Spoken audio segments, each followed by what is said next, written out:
সালামু আলাইকুম। হ্যালো বন্ধুরা, কেমন আছেন সবাই? সবাইকে স্বাগত জানাচ্ছি। খুবই গুরুত্বপূর্ণ একটি ইস্যু নিয়ে আজকে কথা বলবো। আউট অফ কানাডা থেকে যারা স্বপ্ন দেখছেন কানাডাতে পিআর হোল্ডার হওয়ার, তাদের যদি ক্যাটাগরি বেস কোনো প্রফেশনাল এক্সপিরিয়েন্স অথবা তাদের ব্যাকগ্রাউন্ড যদি ক্যাটাগরি বেস ড্রোর অধীনে না হয়, তাহলে বছরের পর বছর আপনি শুধু স্বপ্নই দেখে যাবেন। কানাডাতে আসার স্বপ্ন কখনোই আপনার পূরণ হবে না, কারণ এই কঠিন বাস্তবতাটা আপনাকে মেনে নিতেই হবে। তো সেক্ষেত্রে আপনার করণীয় কী? আপনার করণীয় হচ্ছে অল্টারনেটিভ গেটওয়েগুলো এক্সপ্লোর করা। অনেকে স্কুলিং ভিসা আসতে চান, আমাদের সাথে প্রতিনিয়ত অনেকে যোগাযোগ করেন যে 2টা বাচ্চা আছে, তাদেরকে নিয়ে স্কুলিং ভিসা আসতে চায়। স্কুলিং ভিসা হচ্ছে ওয়ান কাইন্ডস অফ ট্র্যাপ। কারণ হচ্ছে স্কুলিং ভিসা আপনি আপনার বাচ্চাদেরকে পড়াশোনা করার জন্য আনতেছেন, তাদের তো ফুল টিউশন ফি দিতেই হবে। আপনারা এখানে আবার অথরাইজড ওয়ার্কার হিসেবে এখানে কাজ করতে পারবেন না যতক্ষণ পর্যন্ত আপনি ওয়ার্ক পারমিট পেয়েছেন। লো স্কিল ক্যাটাগরিতে আবার এখানে এলএমআই প্রসেস বন্ধ করে দিয়েছে কানাডা গভর্নমেন্ট। সুতরাং একটা বাজে অবস্থার মধ্যে পড়তে পারেন। ইভেন স্কুলিং ভিসায় যারা প্যারেন্টসরা ভিজিটর হিসেবে আবেদন করেন, তাদের ভিজিটর ভিসার প্রসেসিং হতে 6-7 মাস সময় লাগতেছে। তো সব কিছু মিলিয়ে একটা হযবরল অবস্থা। এরপরেও যারা করতে চান স্কুলিং ভিসা, ওয়েলকাম, আমরা আপনাদেরকে সেই সুযোগগুলো, সেই সার্ভিসটা দিতে পারবো।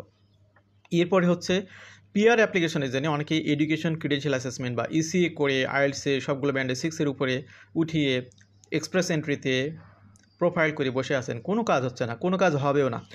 কারণ হচ্ছে এই বছরে একটা ড্র এ পর্যন্ত অনুষ্ঠিত হয়নি, যেগুলো অল প্রোগ্রাম ড্র। যতগুলো ড্র হয়েছে সেগুলো হচ্ছে PNP based draw, category based draw, French language based draw, education sector based draw, trade category draw. তো এগুলোর মধ্যে যদি আপনার প্রফেশনগুলো না থাকে, আপনি বছরের পর বছর ওয়েটিংয়ে থাকবেন। আপনার ওয়েটিং পিরিয়ড কখনোই শেষ হবে না। আপনার জন্য একটি প্রপার গাইড দেবো আজকের এই আলোচনায়। আশা করছি অবশ্যই আপনি এখান থেকে একটা প্রপার ওয়ে পাবেন। বিশেষ করে নর্থ আমেরিকাতে আসাটা এখন খুব টাফ হয়ে গেছে আমেরিকার ভিসা স্ট্র্যাটেজির কারণে। বর্তমানে স্টুডেন্টরা যেতে পারতেছে না। রিসেন্ট টাইমে অনেকগুলো স্টুডেন্ট যারা ইউএসএর জন্য আবেদন করেছিল, তারা আবার আমাদের মাধ্যমে কানাডার জন্য আবেদন করতেছেন। সুতরাং আমেরিকা নিয়ে যে স্বপ্ন, বিশেষ করে স্কলারশিপ নিয়ে যে বেটার ফ্যাসিলিটিসগুলো পাওয়া যায়, আপাতত ইউএসএতে এই সুযোগটা আপনারা পাচ্ছেন না ভিসায় রেস্ট্রিকশনের কারণে। এরপরে সাম্প্রতিক সময়ে কানাডার এমপ্লয়মেন্ট বেস যে ভিসা ক্যাটাগরি, সেখানে খরচ অনেক বেড়ে দিয়েছে ট্রাম্প গভর্নমেন্ট। সে কারণে ফোকাস এখন কানাডার দিকে। তো এই অবস্থায় আপনি যদি ওয়ার্ক পারমিট নিয়েও আসতে চান, রিয়েল ওয়েতে ওয়ার্ক পারমিট পাওয়া সো মাচ টাফ। এখানে 99.99% স্ক্যামের শিকার হয়। যারা রিয়েল ওয়েতে ওয়ার্ক পারমিট পাচ্ছেও বিভিন্ন কন্ট্রাক্টের মাধ্যমে, খরচ হচ্ছে 20 লাখ 25 লাখ টাকা বেশি। তো এই জন্যে আপনাদের জন্য বেস্ট ওয়ে বর্তমানে স্টাডি পারমিট নিয়ে আসা। এই স্টাডি পারমিট নিয়ে আসলে আপনি দেখবেন যে আপনার সব সমস্যার সমাধানের একটা প্রপার ওয়ে তৈরি হবে। গ্যারান্টি দিচ্ছেন 100% যে এখানে পিআর হবে নি, কিন্তু আপনার 90% পসিবিলিটি বেড়ে যায় পিআর হওয়ার। সুতরাং আপনার স্বপ্নটাকে যদি পূরণ করতে চান, এই ওয়েটা আপনি কাজে লাগাতেই পারেন। তো আনুষঙ্গিক কথাই বলতেছি অনেক বেশি করে, কারণ এগুলো আপনাদের কনসেন্ট্রেশনকে ড্র করার জন্যই বলা, যাতে করে আপনারা প্রপার রিয়েল সিনারিওটা বুঝতে পারেন কানাডাতে। তো কানাডাতে বর্তমানে জব মার্কেটের যে অবস্থা খুব বেশি ভালো তা কিন্তু বলবো না। কম্পিটিশন করেই এখানে জব নিতে হবে। ইউএসএতে যেহেতু ঢুকতে পারতেছে না, পৃথিবীর কোনো কান্ট্রিতেই আসলে জব নিয়ে খুব বেশি যে সুযোগ সুবিধা বর্তমানে আছে তা কিন্তু না। কারণ করোনার পরে যুদ্ধ অবস্থা, সারা ওয়ার্ল্ডব্যাপী ইকোনমিক একটা হ্যাসেল চলতেছে, যার কারণে এটার প্রভাব অনেক বেশি পড়তেছে। বিশেষ করে ফ্যামিলি সহ যারা আসতে চান, তাদের জন্য ফিনল্যান্ডে একটা গেটওয়ে ছিল, সেখানেও জবের যথেষ্ট ক্রাইসিস রয়েছে। নিউজিল্যান্ডে একটা বেটার অপশন হতে পারে, কিন্তু নিউজিল্যান্ডের টিউশন ফি আবার কানাডার 1 বছরের টিউশন ফি যা, নিউজিল্যান্ডে 2 বছরের টিউশন ফি একই রকম, অনেক ক্ষেত্রে অনেক এরকম। তো যাই হোক, আপনাদেরকে যে গাইডটা দিব আজকের আলোচনা একটু দীর্ঘ হবে। Is study work and immigrate still a viable route to Canadian permanent residency?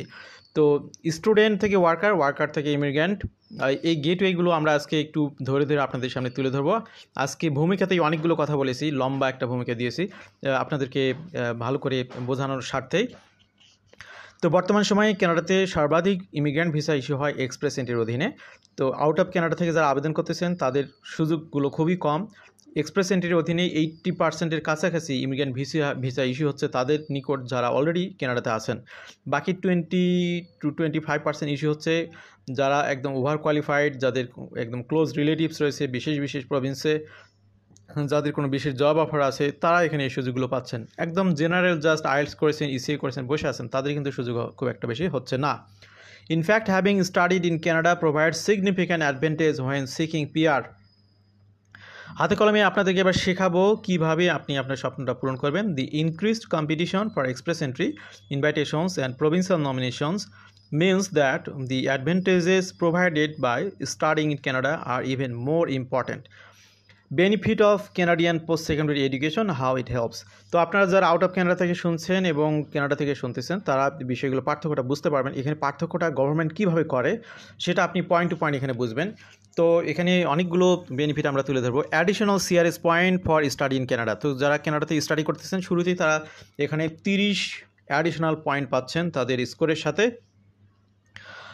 Who have completed their post secondary education in Canada. তবে সেই ডিগ্রিটা হতে হবে স্কুলিং ভিসার মাইনর কোনো পড়াশোনা করলে কোনো ফ্যাসিলিটিস পাবে না, এটা হতে হবে পোস্ট সেকেন্ডারি এডুকেশন।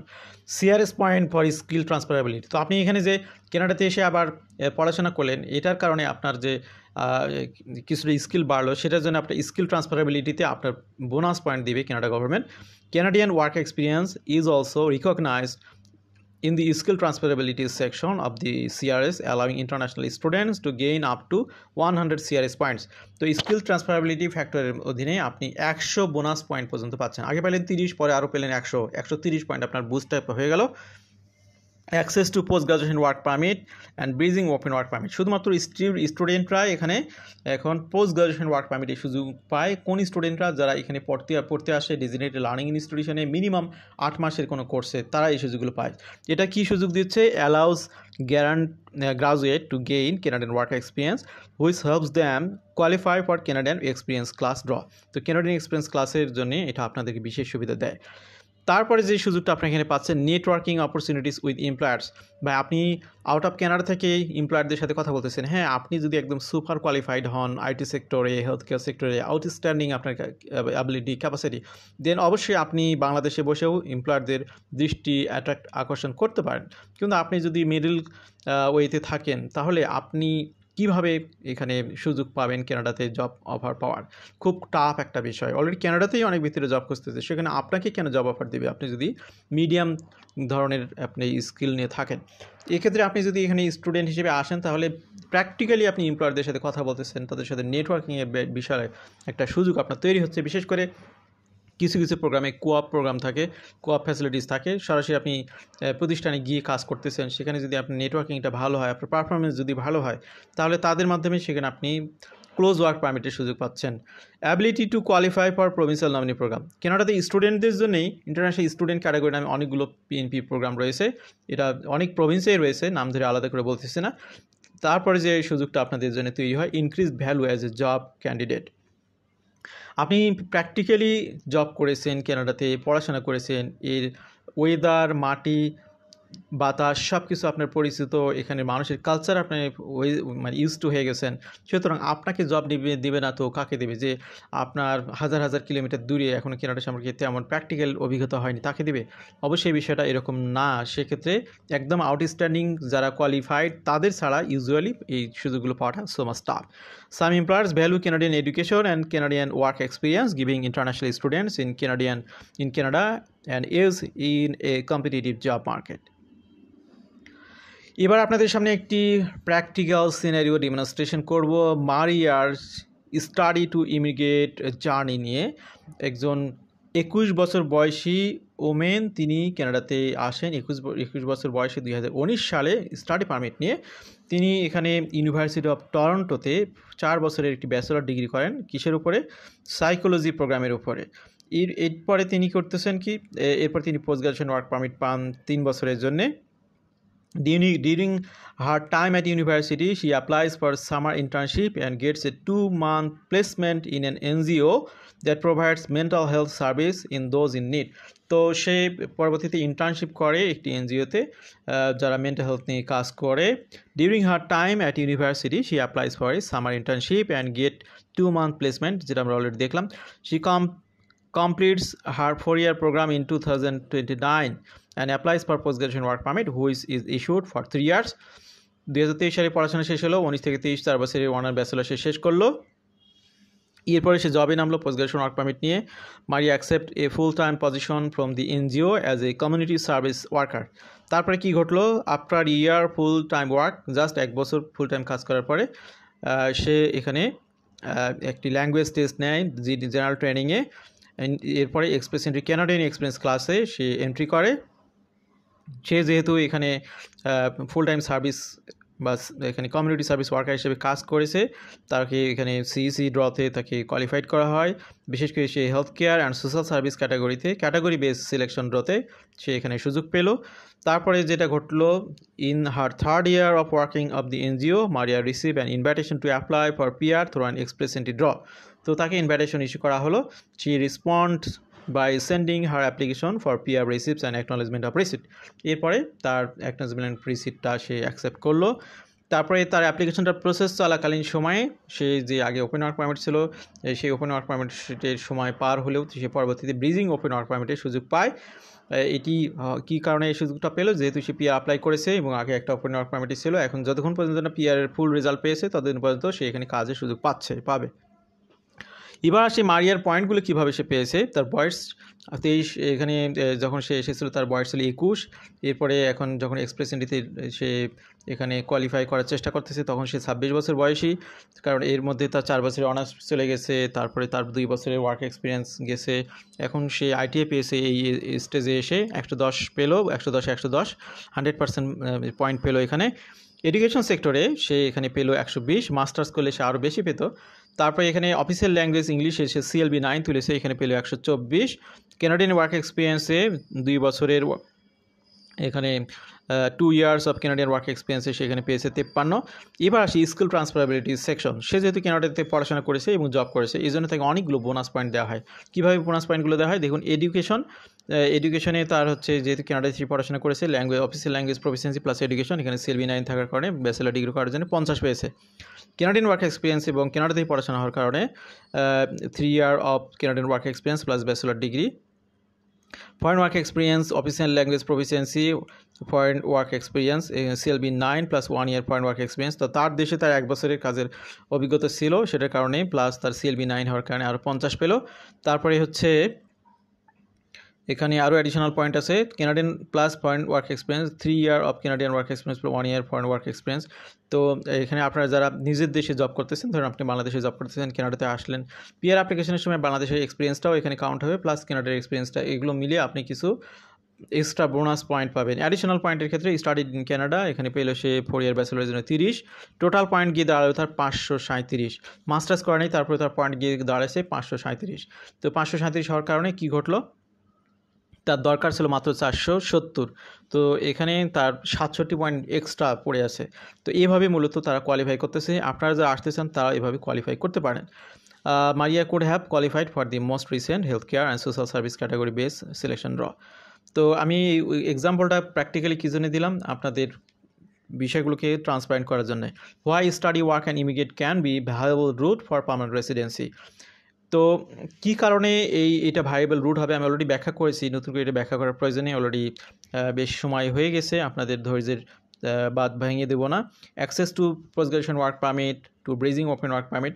এখানে একটা বিষয় হলো যে স্টুডেন্টরা পড়াশোনা শেষ করে যে পোস্ট গ্রাজুয়েশন ওয়ার্ক পারমিট পাচ্ছে, এই পোস্ট গ্রাজুয়েশন ওয়ার্ক পারমিটের চলাকালীন সময়ে সে কানাডায় যে এক্সপিরিয়েন্স গ্যাদার করছে সেটা দিয়ে পিআর অ্যাপ্লিকেশন করে যদি পিআরে ইনভাইটেশন পায়, তাহলে পিআরের রেজাল্ট পেতে যদি তার অনেক দেরি হয়, তারপর সে এখানে ব্রিজিং ওয়ার্ক পারমিটের সুযোগ পায়। এই সুযোগগুলো মাত্র স্টুডেন্টরাই পাচ্ছে। তো এখানে মোটামুটি মূল বিষয়গুলো আমি তুলে ধরেছি। স্কিল ট্রান্সফারেবিলিটি ফ্যাক্টরগুলো নিয়ে আগে কথা বলেছি। Access to Canadian employers, student one valid study permit can usually work 24 hours a week off campus while classes are in session and full-time during scheduled breaks. This can give them access to Canadian employers. Moreover, many higher education institutions also have a job fairs, campus placement and co-op programs helping international students connect with employers and local organizations in Canada. এরপরে দেখুন যেটা বলতেছিলাম যে অনেকগুলো programme আছে কানাডাতে যেগুলো স্টুডেন্টদের জন্য আলাদা করে করা। এক্সাম্পল হিসেবে অন্টারিও ইমিগ্রেন্ট নমিনি প্রোগ্রামে has employer job offer international student stream which allows international student with a full time permanent job offer in a skill occupation in Ontario to be nominated by the province for PR. Employer preference for Canadian education and work experience.